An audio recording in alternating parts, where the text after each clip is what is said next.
Hey, everybody, welcome to the Singletracks podcast. My name is Jeff, and today we're wrapping up our mid travel trail bike mashup with our bike testers, Chris, Gerow, and Matt. I'm really stoked to have everyone here. Thanks for joining me. So, Gerow, as the Singletracks tech editor, this whole thing is really your baby. Tell us a bit about the criteria for the bikes that were included and how all the testing was set up. Sure. Testing was split between Colorado and myself in Italy. And the criteria for the bikes was 120 to 141 millimeter rear travel. And the 141 was to include the Mm-hmm. privateer. We kind of wanted to have a mix of suspension platforms in there and kind of different Mm-hmm. intentions between the bikes. And then as well, it was like, I think I requested 2 times the bikes we received. So it's also a test of the bikes that were available. Right. Yeah, it was really hard getting test bikes, and yeah, that was why I got left out because there weren't any extra large test bikes anywhere from anybody. And yeah, it felt like we reached out to a lot of brands, and with these roundups, a lot of times too, people are like, "Hey, how come you didn't test, such and such bike?" And I guess we'll just say we tried to. We tried to get all the bikes, especially from the big manufacturers, but as we all know, supplies are tight right now. Um, One question I had too was, were hardtails considered for this at all? Yeah, I requested a few hardtails. There was nothing available Hmm. at the time we requested, so early summer, and I also requested several 120 millimeter bikes, and there just really Hmm. wasn't anything. So yeah, we did end up with a really good crop of test bikes. I think, like you said, really diverse in terms of their intention. Trail bike is a really wide category, and you've got everything from like bikes on the cross country side up to the enduro side, and sometimes we say it's an aggressive trail bike, or it's like a really low travel trail bike. And so, yeah, we tried to hit kind of that whole range with the bikes that we had. But before we talk about the bikes, I want to introduce our bike testers. So, Chris is a regular Singletracks contributor living in Colorado. And, Chris, I want to ask you, what types of trails do you usually like to ride? Well, as you'll see in some of those YouTube videos, rocky technical trails are Yeah. my jam, so to speak, and that's a lot to do with just what we have around here. Hmm. And then they always involve some excruciating climb that I complain about when I'm going up and pat myself on the back for when I'm coming down. Yeah, yeah. Do you ride much like park stuff? If you don't like climbing, do you go to the ski resorts in the summer? Yes, for the past 2 years, I've had the Mountain Bike Parks Pass, which gets you access to most of the mountain bike parts in the West and then some Hmm. in the East as well. This year, I was traveling too much to have one of those, so I actually haven't had many downhill days, but I do enjoy the downhill just as much as the climb. Normally, I really like to earn it, so to Hmm. speak, Yeah, an old school kind of theory. So yeah, yeah. That's cool. Well, you also did a lot of traveling with bikes this summer. Did you get to take any of the test bikes out with you, or did you do all the testing in Colorado? I did. I actually took the Canfield Tilt to Copper Harbor, Michigan for a week. And it was, aside from being very wide bars on that particular build, it Hmm. was great. I loved it. So, yeah, I got to travel with one. Most of the riding was here in Colorado. Okay, cool. And yeah, you mentioned the Canfield Tilt, and then you tested two other bikes, right? Yes, I did the Ibiz Ripley and the Norco Optic. Awesome. Yeah. And what was really cool is this is one of the first times that we've been able to have multiple testers on the same bike. So you and Matt, I believe, tested all three of those. And yeah, it was kind of tough this year because this was like kind of a virtual test thing, but fortunately, you and Matt are close by. And so, yeah, that was really cool to see. Yep, it was fun. So speaking of Matt, Matt is our features editor and obviously a longtime Singletracks product reviewer. Matt, which bikes did you test and where did you ride them this summer? So the same three that Chris tested, which would Mm-hmm. be the Norco Optic, the Ibis Ripley AF, and the Canfield Tilt, and then the Pivot Trail 429 and the Privateer 141. Mm-hmm. So yeah, a pretty wide array of trail bikes.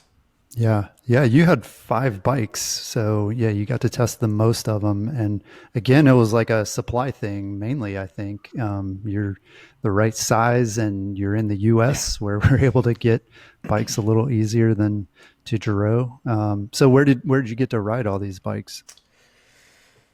Mostly around Colorado, kind of same trails that Chris is on. I did take the Privateer out to Wyoming and then Park City Hmm. for a couple days. So I think that was the most traveled bike that I had.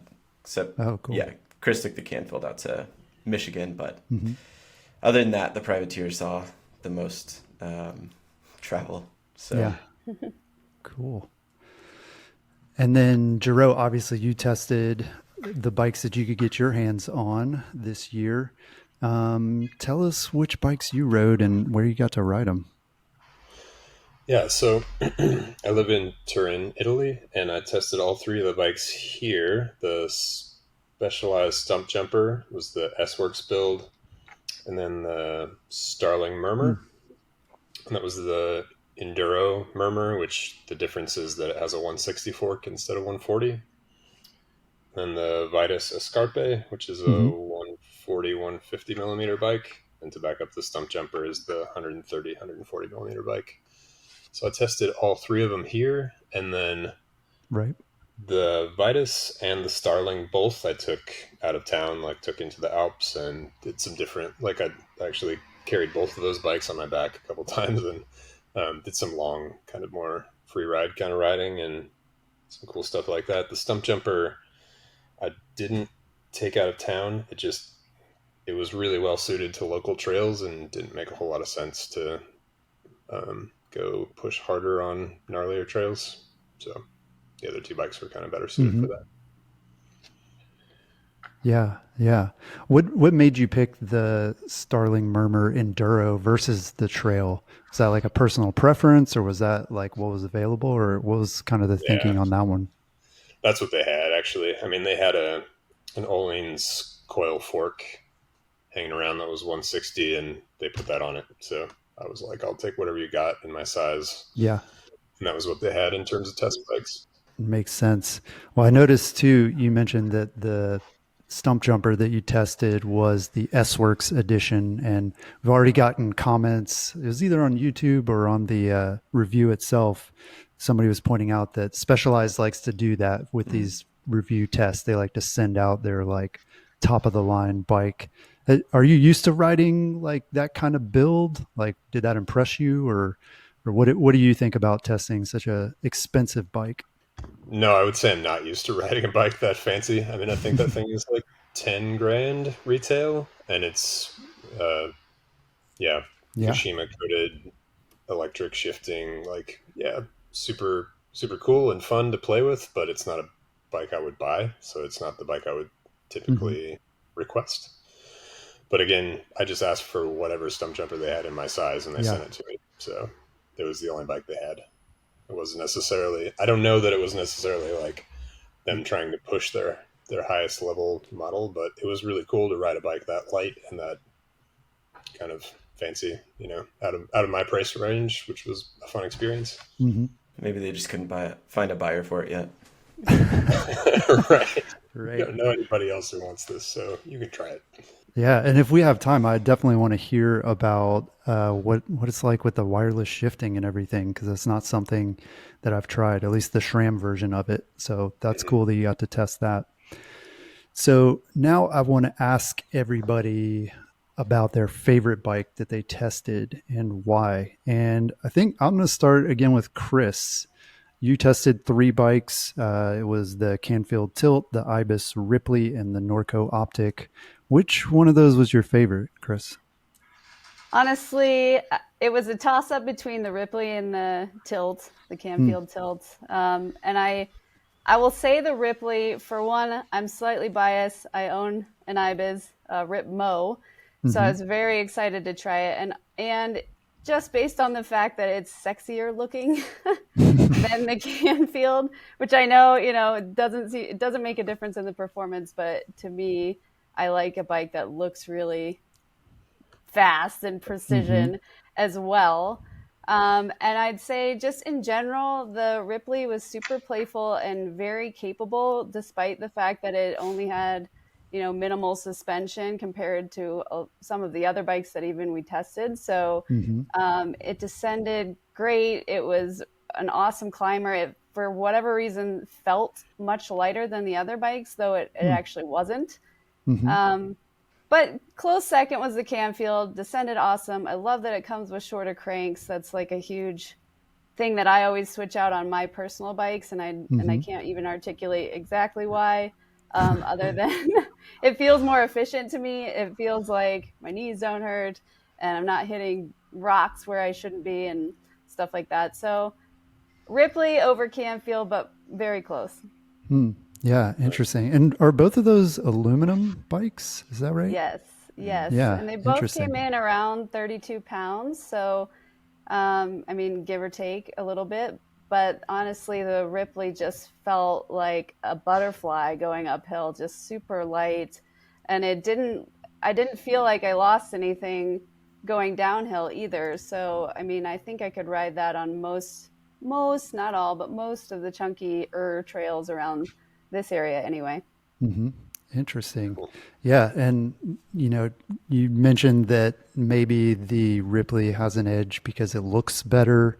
I know that was like a point that you and Matt both made about the Canfield bike. I mean, it's like printer paper white with Yeah. black lettering, like, it just came right off the laser jet printer.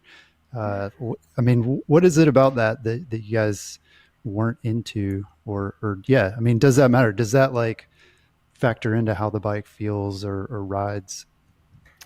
Um, I both of us, I think, couldn't quite articulate why we didn't love the visual aspect of the tilt.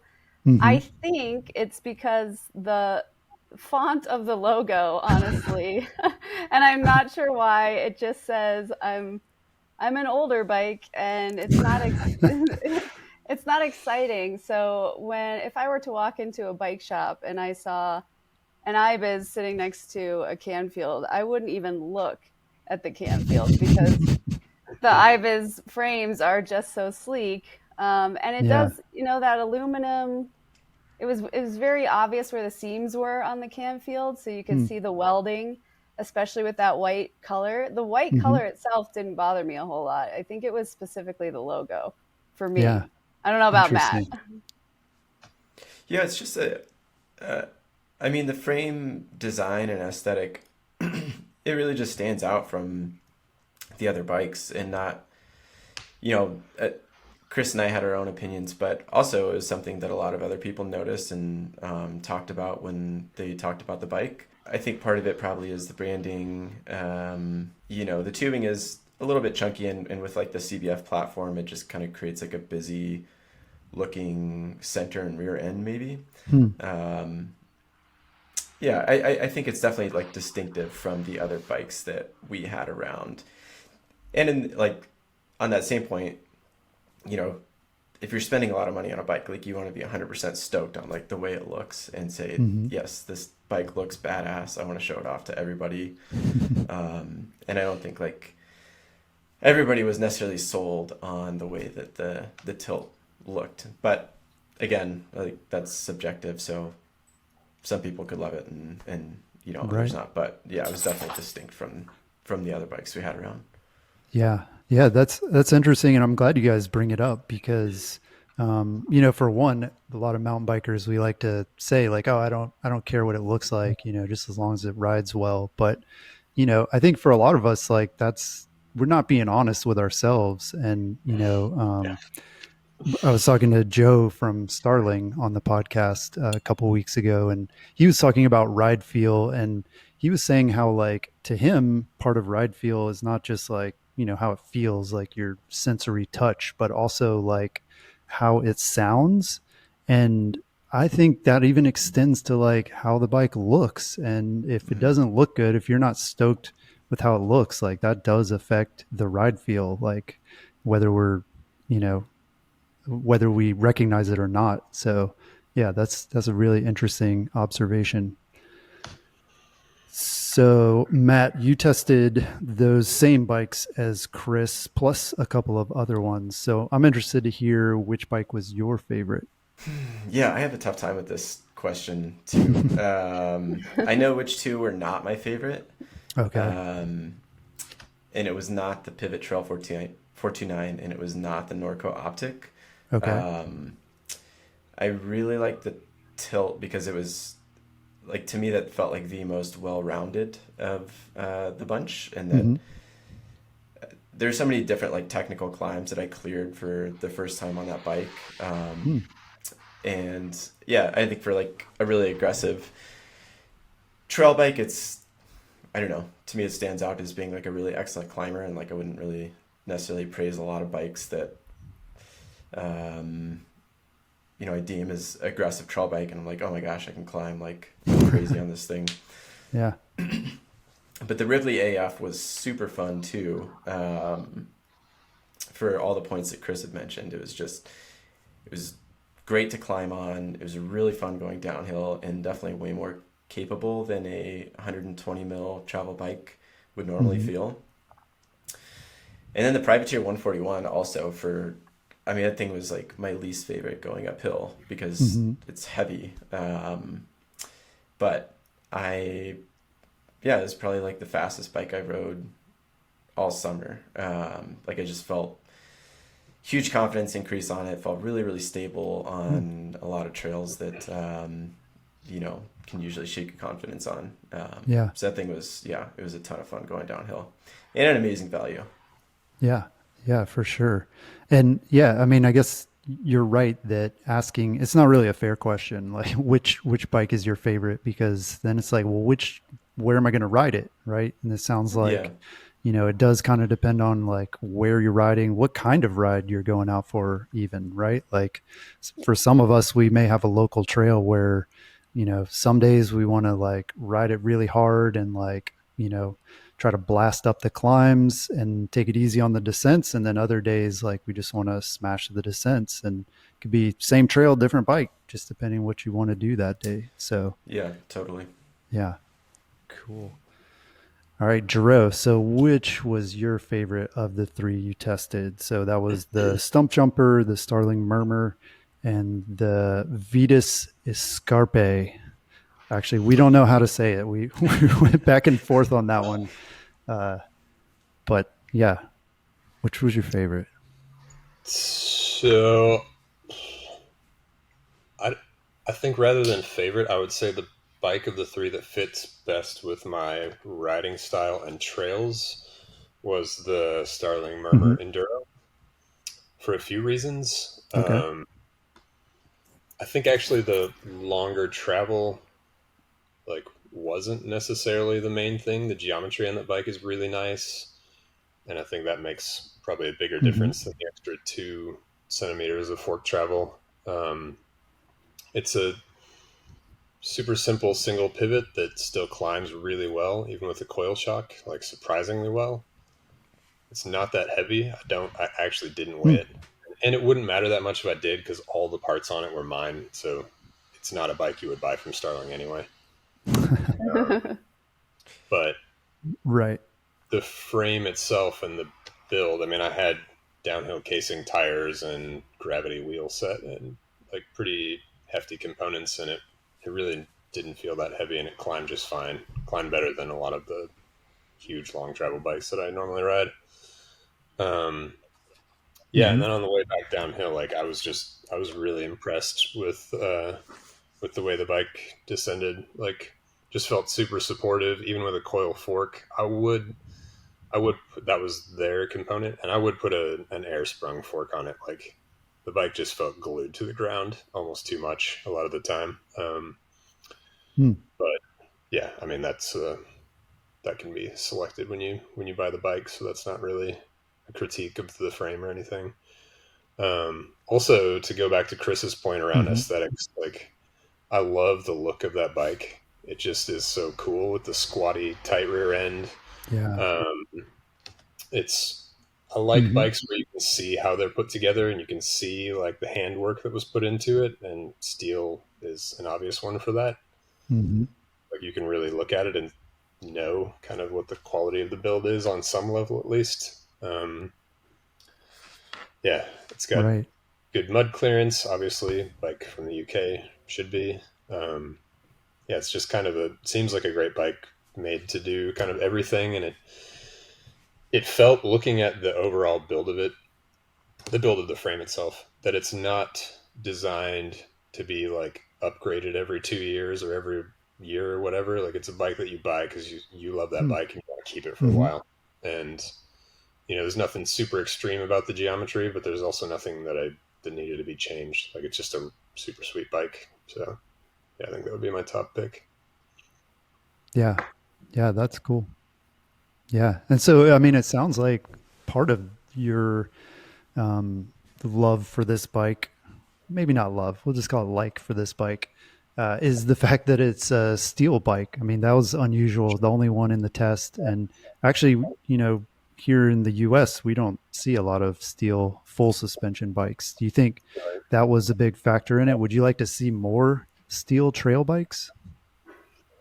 Um, I think steel full suspension bikes are for a certain crowd of people who want like a particular bike that not everybody else has. Hmm. Like maybe it could be Hmm. said that everybody could enjoy a Santa Cruz because it's an amazing bike, but not everybody wants to show up to the trail with the same bike. So I think Hmm. this is a bike for somebody who wants something a little special and something that stands out a bit. Right. And it really does. It stands out in the way that it rides. It stands out in the way that it looks. Like I had a bunch of friends who were like, "What is that? What is that old bike you're riding?" They're making fun of it because the tubes on the rear end are pretty narrow, and on the front end, I mean, if you set it next to a carbon bike and you haven't looked at a lot of steel full suspension bikes, it looks a little funky. I guess it looks like you're riding a hardtail that's chopped in Hmm. half. So Yeah. yeah, it was a head scratcher for some people, and I just think it's not for everybody. But if you're like me and you want a bike that not everybody else has, it's a really good one to check out. Yeah. Really cool looking bike. Super unique for sure.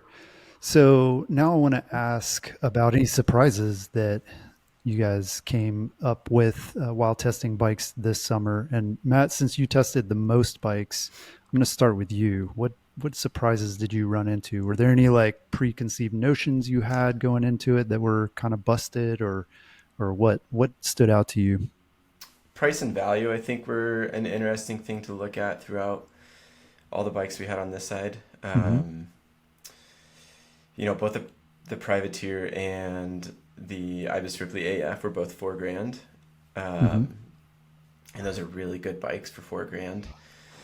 I know when I started mountain biking, like it's like this evaluation of value over time, to where the more you get into it, the more money you're willing to spend and dump into your Right. passion and whatnot. And so 4 grand is still like a pretty big leap, I think, for a lot of people. Like they're probably going to have ridden for at least like a few years before they spend that much money on a bike. Hmm. But with those two bikes in particular, like you get a lot of value out of it. You get really, really good parts on both of them. I'd say probably better parts on the Privateer because it's direct to consumer, Hmm. but still none of the components really change the ride quality that much on the Ibis Ripley, I would say. Um, and and then comparing those two with the Pivot Trail 429, which was more than twice as much. On that bike, to clear it up a bit, I thought the Pivot Trail 429 was a great bike. It was a Hmm. really solid, kind of all around trail bike that climbed as well as it descended, and it was like 27 pounds and just super light and fun to ride around and everything. Hmm. But at the same time, for me, it it wasn't twice the bike. Like the fun that I had on the bike was not twice as much. Like it didn't equal the the jump in price that the Trail Right. 429 had. You Right. know, twice the price didn't equal twice the fun. Um, so yeah, and maybe that's a surprise. Maybe it isn't. I guess with price you kind of get diminishing return after a certain point. But yeah, I think that was my biggest takeaway is that, and a good takeaway, right? Like you can get a great bike that's just as much fun as a $10,000 bike Hmm. with less than half of the price. So Yeah. Yeah. Interesting. Well, how much of that do you think owes to the geometry? I mean, we're sticking with the pivot Trail 429, looking at the geometry compared to the others. Looks like it's got the steepest head tube angle of the bunch and also the slackest C tube angle. So do you think that's part of it? I mean, maybe the geometry is like a little bit on the less aggressive side, or yeah, what do you think the difference is on that bike? no, I I had a few nitpicks on the Geo of that bike, and Chris wrote it for a bit too. So she kind of noticed some of the same things that I did, and that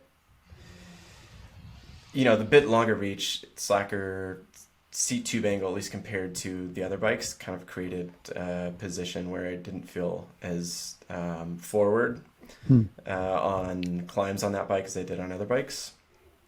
Um, but I don't think my geometry was like really the deal breaker with that by any Okay. means. And nothing's, I would say, is a deal breaker other than you can't get into one for like less than $6,000. So Right. Yeah. It's an expensive bike. yeah. Yeah, Yeah. the Ripley AF Geo is fairly similar. I guess it's still about a degree slacker Hmm. in C-Tube might be about the same, but yeah, overall, I think it was just like it's just another good bike from Pivot. Like there weren't any surprises about that. It's just, oh, this makes sense that Pivot would make this bike now after they made that one the last one. It's Hmm. stiff, efficient, light. It's all the things that Pivot normally is, but Hmm. yeah, it's not really breaking any barriers. Yeah. Interesting.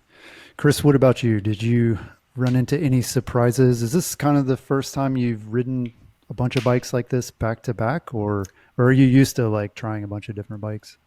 No, I have not in the past tested this many bikes back to back. And I guess the first surprise is I haven't personally ridden an aluminum frame very often. I have a steel bike and and I've had carbon bikes for the last, I don't know, eight or so years. So Hmm. riding the aluminum was pretty fun to see how well it performed just outside of my head, thinking about Yeah. how they might perform. And Yeah. then Were I you would going say, into it? Were you like kind of snobby about it? Like, it's an aluminum. Like, I don't want to ride that. yeah, I have the top of the line stuff. You were talking about electronic shifting. I have electronic shifting. Oh, wow. I it's bougie. My bike is bougie. So these bikes were like a step down for you. Okay. I'm getting a good I picture don't here say a now. step down. Honestly, to Matt's point, I told him this many times when we were out riding. I would switch that Ripley right now for my Ritmo, just straight up. Wow. So Wow. that's how much I liked that bike. And same with the Camfield. I even inquired about like how long are these, out till, because I would Yeah. love to have another bike, and it's a Yeah. really fun bike. So, and then I guess the other thing that surprised me is absolutely no one, not one single person that I talked to that was a mountain biker had heard of a Canfield. And it's Really? made here locally, I mean, somewhat locally. So I thought that was a really big surprise. I mean, I would expect if you hadn't heard of a Privateer yet or some of the bike Hmm. brands that Gerow's been riding, because they probably aren't sold here a whole lot, but Hmm. I think Canfield's been around for a while, so Yeah. it was surprising that no one had heard of it. Yeah. That is surprising. Interesting. Because, right, they've been around for a while and Yeah, I know we've written about them a good bit in the last few years. So yeah, cool. But right, another bike that, if you own it, it's a unique one and one that's going to stand out and people are going to talk about. Sort of like the Starling that Gerow tested. So Gerow, what surprised you about the bikes that you tested, or just the test process in general, maybe? I think the bike that stood out to me the most was the stump jumper. Um, and largely because I haven't ridden a bike Mm. with that little travel and that was that light for a really long time. I mean, unless you count a hardtail. Hmm. Um, and actually, it's lighter than my hardtail. So it was, I Oh can't wow. remember the exact weight. The bike is so light. Like the first climb I did on it, I was like really struggling to keep the front tire on the ground because I just am not used to Hmm. having to think about that anymore. Like most Right. bikes I ride are so heavy that the front tire on the ground is like irrelevant.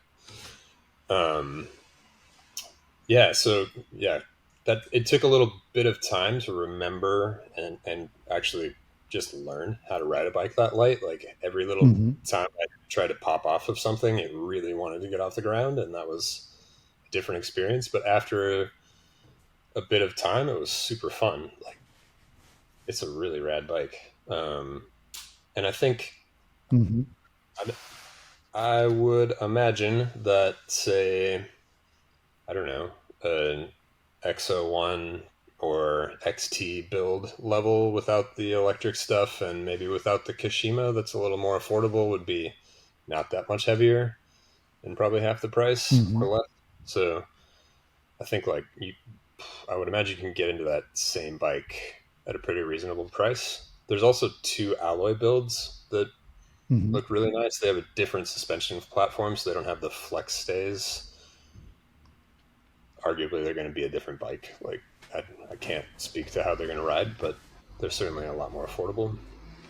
Um, yeah, but I mean, Right. it was just really fun. It was super fun to ride a bike that short travel, and it's kind of a lot poppier because it reached the end of the travel and the ramp up so much faster. Um, Geometry was Hmm. perfect. Like, I really have nothing bad to say about the bike other than maybe on gnarlier trails it gets a little overwhelmed, but I think if that's what you like to buy, what you like to ride, you're probably gonna buy a Stump Jumper Evo or a Enduro or some other bike. So, I also really love all of the like hidden toys on Specialized bikes, like the little snack pouch in the down tube and Hmm. the tool in the steer tube that's just there when you buy the bike. You don't have to like go figure that out. It's pretty awesome. And there's tons of room in the down tube. Like I put Yeah. all the food I needed for a whole day ride, a jacket, tools, whatever. Just like cram it in there tight enough so it doesn't make any noise. It's awesome. I think I don't know. It'd be great if everybody started doing that. It's pretty nice. Well, we've mentioned that you typically test like longer travel bikes, enduro bikes, long travel 29ers. I've Mm-hmm. lost track of the number that you've done like long-term reviews on.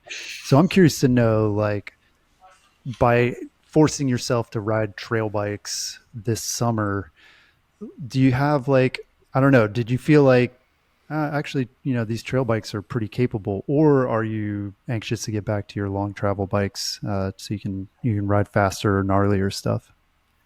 Um, I would say that with the Murmur, that bike is totally capable. Even I think even with 140 millimeter fork, because the rear end wasn't getting overwhelmed. Um, Hmm. yeah, I mean you just need a little more pressure in the fork or a heavier spring to kind of deal just to so it doesn't go through the travel as fast. But it's that bike seemed like something that you could ride everywhere and kind of do everything with. And if you wanted, you could race enduro on it. It seemed perfectly capable for kind of everything. Hmm. The Escarpe, I would say definitely not. I wouldn't. I mean, sure, you could race an enduro, but it's a little too like playful and poppy and just that. This is not what it's made for. Like Vitus has an enduro bike Hmm. that's perfectly capable for that at almost the exact same price, if not the exact same price. So yeah, they didn't go that direction with this bike. I mean, for example, it has a 2-piston brake caliper on the rear, and um, just the Hmm. feel of it, it's a little lighter, it's a little shorter in the reach and the rear end. Like, it's just a play bike. It's for having fun, and I don't know, maybe call it an all mountain bike, I guess. But yeah, it's kind of for doing everything. Yeah, so that one was super fun and didn't necessarily make me want to go get on longer travel bikes, but I wouldn't, if I owned it, I wouldn't take it, to the park. Probably I would take a different bike, a longer Hmm. travel bike. And the same with the S Works stump jumper. I mean, I definitely wouldn't take that bike to the park, at least not the bike parks that I go to around here. Maybe something super smooth and buff and Yeah. all Yeah. the, You wouldn't want to scratch the paint on that thing. yeah, yeah, Yeah. I'd be afraid I'd break yes, something on the S Works at the bike park. right, yeah, yep. So, looking at these bikes, there is a wide price range. It looks like the cheapest one we tested is like 3,300 for a full build, and then obviously the S Works is at the top, over $10,000. So I'm curious to know from each of you which bike you think offers the best value. And obviously, we're not talking about like what was the cheapest one you tested, but like which one are you getting the most for your money on? And Chris, I'll start with you. Which one do you think is the best value for folks who want to get the biggest bang for their buck? So I only tested the three: the Norco Optic, the Ripley, and the Canfield Tilt. Hmm. I haven't talked much about the Norco because for where we are, for where I ride, that's not a great bike for this region. Hmm. So unfortunately, that's not even in the running. um, and I know that the Ibis hovers around 4,000 and the Canfield hovers around 5. Hmm. But I am going to choose the Canfield for this region. So for where I'm riding or what I like to ride, and just overall value, I think it's awesome that you can beef up the fork to 150 if you want to, that the rear shock can be switched between 125 and 138. Although Hmm. I've mentioned in our review that I probably would never put it down to 125, but there's a lot of adjustments that can be made to that bike as well. Mm, So that with the Cane interesting. Creek suspension, there's tons of adjustment in the rear. So I think that's the best overall bike if you want to have just one bike. And I Hmm. really honestly like around 140. I think 140 for anywhere that's chunky in the front is capable enough for everything. And this bike was just such an exceptional climber, and that's what we do a lot here. Hmm. So for me, it's the Canfield. Okay, cool. Yeah, that's a good point too. That considering upgradability and just adjustability too, because if you can keep a bike an extra year or two longer than say another bike you're comparing it to, you're gonna get your money's worth on that for sure. So that's a really good point. Matt, you tested the same bikes as Chris plus a couple others. So you agree? Is the Canfield going to be the best value of the ones you tried, or do you think there's a different one? I think it was really good because, yeah, I mean, obviously it's 1,000 more than the Ibis and the Privateer. Hmm. With that 1,000, you get Cane Creek suspension, which is really sweet, and a SRAM GX drivetrain, and decent aluminum wheels too.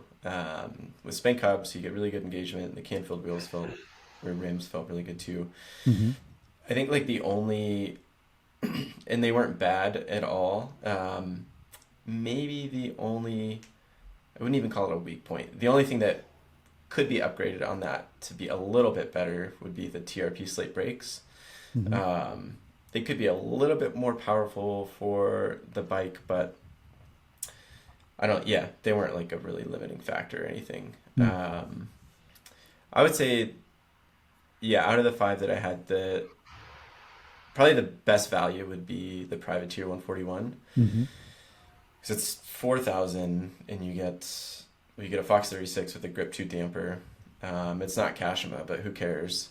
Um, you get Hunt wheels, great engagement, strong wheels, Magura 4 piston brakes, a 1-up dropper post. So like no like skimpy or budget products on the bike at all. Like it Shimano SLX, but I wouldn't even call that like a skimpy or budget product. Yeah. Yeah. It's It still works 12 great. speed, right? Yeah, and I mean it's quick, it's reliable, it's not XT fast or snappy, but yeah, there's no hangups on it at all. So Hmm. yeah, I think just because of the suspension, the brakes, the wheels you get with it, I think the 141 would probably be the best value. Like I think you get the most for your money with that bike. Mm. Yeah. Yeah. I've heard a lot of good things about the Hunt wheels. And actually, I didn't realize that they share the same parent company with Privateer. So it seems like they're going for the same kind of idea of like, good products at a reasonable price, that are going to be pretty durable and stand up to some pretty hard riding. Yeah, definitely. They fit in pretty well with that bike. Yeah. So, Gerow, what about you? Which one do you think offers the best value? The Starling Murmur actually that's a hard one to price because they only sell it as a frame, right? And the frame is like 2,500 ish. So, Yeah. yeah. Yeah. So it depends on what you want to put on it. I mean, Hmm. I guess I would say the Vitus is probably the best deal in terms of, I can't remember exactly what the price is, but that Hmm. bike is really affordable and the build really doesn't need to be upgraded. Like there's stuff that you could swap out. The dropper could be longer depending on your leg length, some different things like that. But the things that could be upgraded fit the intentions of the bike, so they also don't need to be. Um, the geometry is good. Like, yeah, it's just especially for an entry level bike or just for somebody who doesn't have a ton of money. Like, I think that bike is the way to go. It's got really good Yeah. brakes. I think they're SLX. Didn't have any problems with them. Actually, didn't have any problems with anything on that bike. Like it just worked super well. The suspension was appropriate. I think the only thing I might change early on would be tires, but that's always going to be true depending on where you live. The bike comes with Hmm. EXO plus tires and you ride in rocks a lot, you're just going to throw them away after the first couple of rides or give them to friends who ride cross country. So unless you're super light, I mean, people who Right. love Yeah. EXO plus casings because they don't slam into rocks all the time. So it just depends on how you ride and where you are. But yeah, other than that, I mean, there just wasn't really much to upgrade. Right. Like super affordable build. So yeah, it's a sweet bike for sure. Yeah, it's cool to see on that bike, especially a lot of bikes in that like lower price range. It seems like they're always, a season or four behind like current Geo. And this frame, it looks like it has, the modern Geo that people are looking for. And then it's just a matter of, like you said, upgrading the parts kind of as they wear out, or if they're not quite up to like what you want to ride, then obviously you can swap those out, but you don't have to, and you can get a pretty sweet bike for $3,300, that's pretty awesome. Yeah. For sure.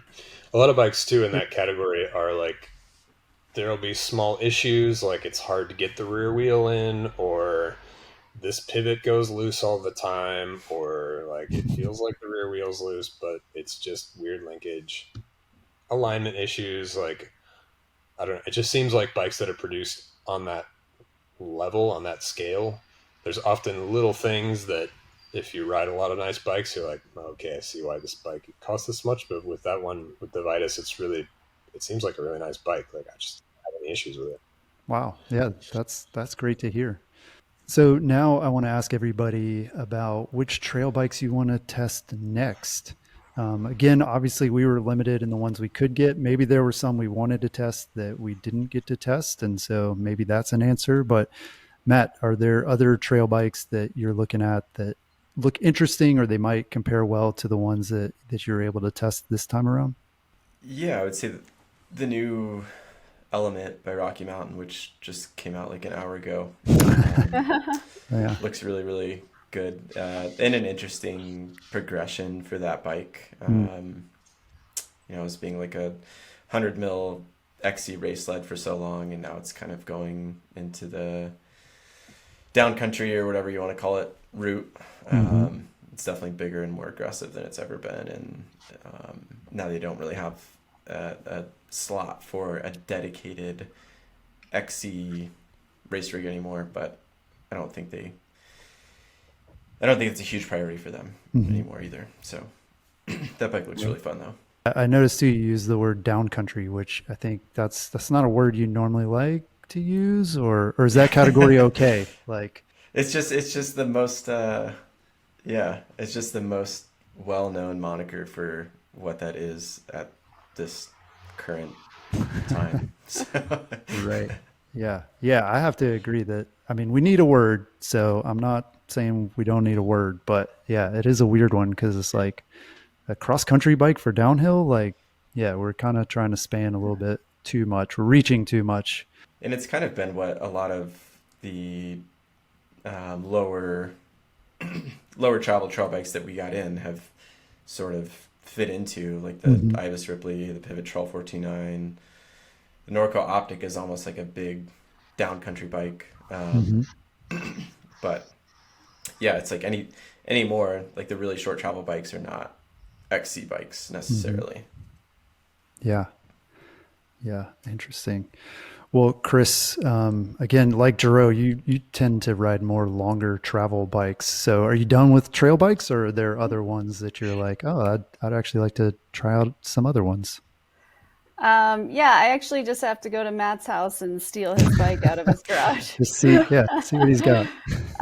So I would love to test his bike, the Revel Rascal, just because I really like that suspension platform from Canfield on there. Matt, you know the technical name for that. And then CBF, yeah. CBF, yeah. I always forget the acronym.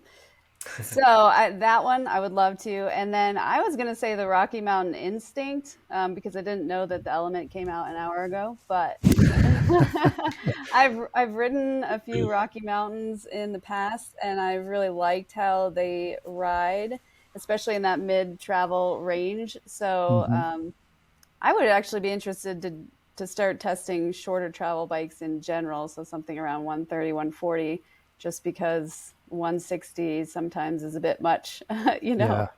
Yep. For sure. Cool. What about you, Gerow? You done with the trail bikes, or are there other cool ones that we didn't get this time you hope we can get to next time? There's definitely a few others I'd like to check out. The Forbidden Druid, I think it's 130 or 135 rear travel.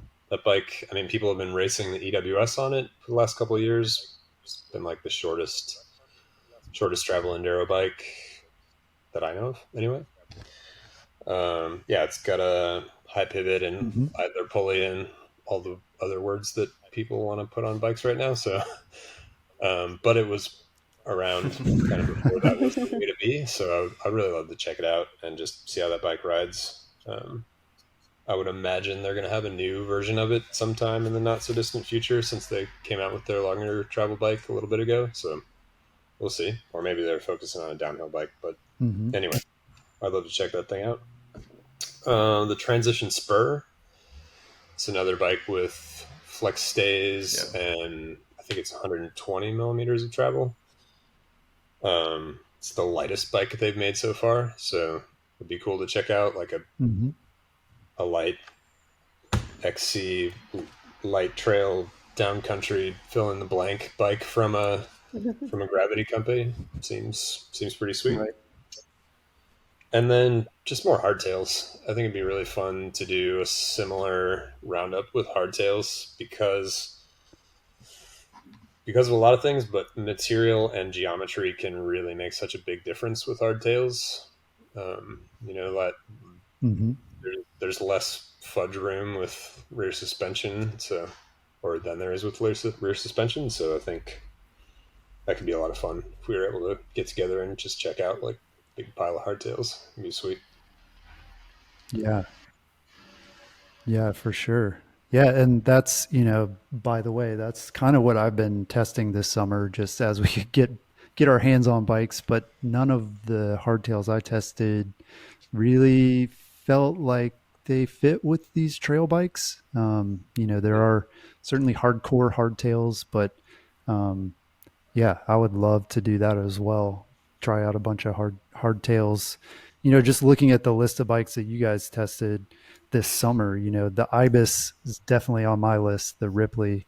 I rode the carbon version of it Yeah. a couple years ago, and that was one of my favorite trail bikes that I've ridden in a while. And so yeah, it would be great to see how the aluminum version compares to that. And then, yeah, the Privateer looks cool. The Starling Murmur, man, I would love to try like a steel full suspension trail bike like that. I think that would be a lot of fun. So, yeah, so many bikes, so little time. I want to ask one final question of everyone, and just see what advice do you have for riders who are looking at buying a trail bike in the next year or two, assuming they can get one? Or maybe that's your advice, is just buy whatever you can get because they're going to be impossible to find. But Chris, what do you think? What advice would you give folks looking to buy a new trail bike? Actually, that was definitely my advice. Buy one now. Buy the Right. exact one you want now, so you Yeah. get it by 2022. Yeah. At some point. But in addition to that, I would say, we've all kind of talked about these bikes perform best on the terrain that we have, or Hmm. we seem to like certain ones that perform well on that type of terrain. So, to anyone looking Mhm. to buy a trail bike, just as a general rule of thumb, think about where you ride the most often and what would be the most useful Hmm. on those trails and the most fun, because sometimes it's awesome to have 160 in the front, but if you never ride anything that necessitates that, it's actually not as fun as Right. maybe a bike that had less travel. So I mean, my number one advice is buy it now, but you can build up the bikes now, you just won't get it for a year and a half, but at least you'll have exactly what you want, and it's coming. But the longer you wait, like, it just keeps getting pushed out and out and out. So it's Right. really difficult. Yeah, yeah. And that's an awesome point to make, is that, we can tell you like what bikes we like the best and the ones we think were our favorites, but that's just us, right? Like, you got to Hmm. buy the bike that makes sense for the way you ride and the trails you ride and that kind of thing. And I think maybe sometimes people lose sight of that and say, "Whoa, well, Singletrack said this one's the best, so that's the one I need." But you know everybody's different, and we're always happy to answer those kind of questions and to ask questions, right? Like, people ask us all the time, which trail bike should I get? And the response is always a list of questions from us saying, like, where do Right. you ride, how do you ride, like, how tall are you? All those questions play into it. And so, yeah, if you need help with that, for sure, post on the Singletracks forums, and some of us can weigh in, and we also have a number of uh, folks in the community who are always enjoy answering those types of questions. But Matt, what about you? What's your advice for riders looking to buy a new trail bike? My advice would be to look beyond certain brand names. Hmm. And so many times, looking through, say, Reddit or just other forums, they're like, should I buy the Yeti or the Santa Cruz? And it's like, why are you limiting yourself to those two options? And I Right. swear, it always comes down to like those two brands. But yeah, if you look at, what we thought of the Canfield or the Privateer Hmm. or the Starling, like these really lesser known companies that obviously don't have the money to kind of like throw their image around as heavily as other brands. Hmm. Um, but yeah, every engineer and the group of people like behind those smaller brands are just as invested in mountain biking as any other brand, Hmm. and can make really, really great bikes too. So, yeah, I think just kind of look beyond like your own preconceived notions of a lot of these bigger brands and consider some of the smaller ones out there. Also, you might find better availability with some of these brands too. Right. Yeah. Yeah, that's a good point. And these other brands, a lot of times they are able to be more responsive and able to accommodate, what you're looking to do. And like Matt said, they may even have bikes because nobody's thinking about them. And so, yeah, that's a really good point. What about you, Gerow? What are you going to tell people who are asking you about buying a new trail bike in the next year or two? Wait. I really think if you don't Yeah. need a bike right now, there's a good chance. I guess this is advice I would give to a friend, or advice that I would, if because I guess I've Hmm. thought through this myself because I don't really have my own bike at the moment. So like, what should I do? And yeah, I just think for me personally not the time to buy a bike. Like, I'd rather just wait until there's a selection in stock and I can really like go check those bikes out and get an idea of what I want, maybe even test ride them. Companies have Hmm. test days again. Pandemic's a little less nutty. Like, yeah, just having the opportunity to have more choice and what's in stock and get the color and the build you want and all that stuff. Like, I don't know. I guess I just want to make sure to get the bike that I actually want. And so that's probably not going to be in stock right Hmm. now. And if I or my friend I'm giving advice to didn't have to have that bike right now, I would say just wait. Yeah, that's it. That's always the advice that I like to give people is like you said, test as many bikes as you can, demo them. It's not enough to just read the reviews. We want you to read the reviews and watch the videos that we produce, but at the end of the day, like you need to get your butt on a saddle and try the bikes that you're considering. Yeah. And demo days offer a great opportunity to do that. Like you said, they're kind of limited right now, but see what your bike shop has. Borrow a friend's bike and test it out and see how it feels because Yeah. there really is no substitute for that. And it's a big purchase for all of us, to buy a new bike. It's a lot of money and we don't want to make the wrong choice. And so getting as much information as you can, it's a smart move. And the other thing I want to mention too is, um, we test a lot of bikes and, I'm not the greatest rider out there. I'm sure a lot of our listeners are much more skilled at riding mountain bikes than me. You're probably not more skilled than Gerow or Chris or Matt, but There's a good chance you might be. Yeah, there's a good chance. possibly, possibly. But Yeah. the point is that, what we hope to bring to this is that we've ridden a lot of different bikes. And that's really all you need to do is ride a bunch of different bikes, and then you will know sort of more about these bikes. It's not about what somebody tells you; it's about what you've been able to experience. And so, yeah, this has been really awesome doing this roundup of trail bikes and being able to test these back to back and hopefully, yeah, hopefully all of you had a good time doing it, and hopefully next year, yeah, we'll all be able to get together and do it in person Yeah. That would be Yeah, super sweet. definitely. for sure. Well, thanks to everyone for taking the time to test these bikes and to write up your awesome reviews and take photos and make videos and all of that.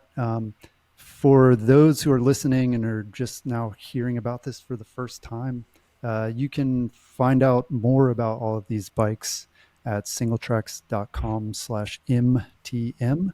And also check out our YouTube channel for the full reviews, including videos and photos of each of these bikes. And stay tuned because we're going to be testing a lot more bikes in the coming months and years. And we'd love to hear from you as well. Let us know which bikes you'd like us to test next, and we'll do our best to try to get those in. That's all we've got this week. We'll talk to you again next week.